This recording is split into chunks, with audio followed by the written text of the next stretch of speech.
So the moment we've been waiting for, we're going to actually run our 1 million movie rating script on a real cluster using Amazon's elastic MapReduce service and Hadoop. Lots of buzzwords there. Let's talk about it a little bit more before we actually do it. Let's talk about how distributed Spark actually works. So the same scripts you've been using to run these Spark jobs locally on your own PC can be used on a cluster without much modification.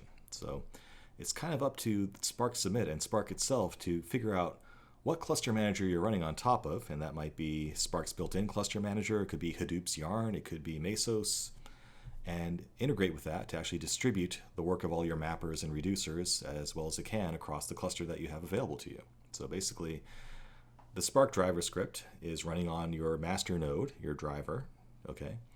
And that communicates with your cluster manager to actually distribute out the work that's in that driver script to different executor nodes, workers, okay? And the cluster manager is then responsible for dealing with failures of individual nodes and collecting the results back together to get back to your driver script when it's done. Now, a few other Spark Submit parameters we should talk about. And first, I should note that on a lot of clusters, a lot of these settings are going to be pre-configured for you automatically. So if you don't specify anything in your script explicitly for what the master is going to be, or if it's not being specified on the command line, there's also a configuration file within Spark that can be set up to set all of these things for you automatically. And for example, if you set up a cluster on Amazon Elastic MapReduce, a lot of these things will be set up for you in an optimal manner already. But sometimes you run into issues where things don't complete, you run out of resources, things start timing out, and you need to tweak these things a little bit to get things to run more reliably. So you need to know they exist. The first option we want to talk about is -- master, and that's not something you can tweak. It's just has to be set to the right thing for what kind of a cluster you have. So if you're running on a Hadoop cluster and you want to take advantage of Hadoop's Yarn cluster manager, that would be set to Yarn. If you want to use Spark standalone cluster, you would set that to the host name and port of your master node on your Spark cluster. Mesos works similarly.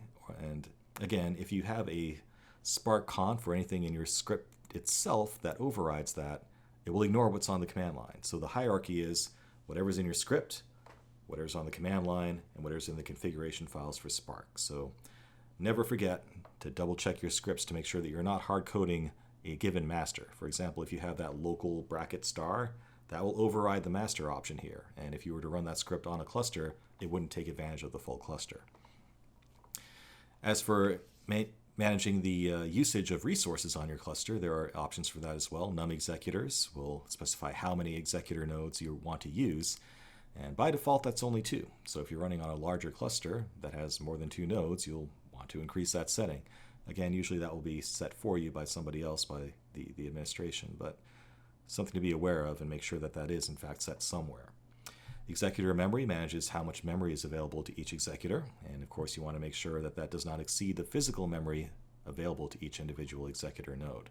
If you're running on a cluster in the cloud, those are often virtual machines that have less memory than you might think. So make sure you are aware of the memory available to your script on each executor. And you can also limit the total executor cores. If you have multi-cores on your virtual nodes, then you might want to tweak that to actually put an upper limit on how many cores your script can consume. Okay, Amazon Elastic MapReduce. So that's what we're going to use in this course. It's a quick and easy way to spin up a Hadoop cluster, and you can actually tell it to pre-install Spark on it for you as well, with everything automatically configured. So very easy way to get started and run your script on a real cluster where you just rent time and pay for what you need. And that's kind of the whole premise of Amazon Web Services. You just rent time and pay for the computing resources that you actually need for whatever you're doing. So you're charged basically by the hour instance, how much time you're spending on how many computers of a given type, and you're also charged for any network I/O and any storage space and any storage I/O as well. So you pay for what you use. And usually it's not a whole lot. I think I spent about $30 in actually putting this course together in terms of AWS charges. But do be careful. I do recommend just watching me do this for now, unless you've got some corporate account or something where it's not your money on the line.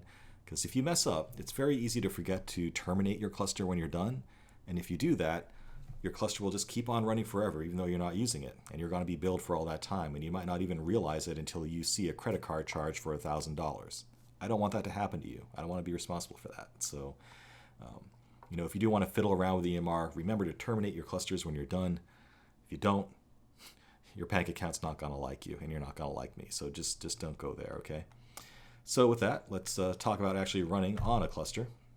I talked about a few of these points already, but again, what EMR sets up for you is a Hadoop cluster, and you can run Spark on top of the Yarn component of Hadoop. So people kind of conflate Hadoop and Hadoop Yarn sometimes. I hear a lot of people talk about how Spark is faster than Hadoop, but it's not really one or the other, okay?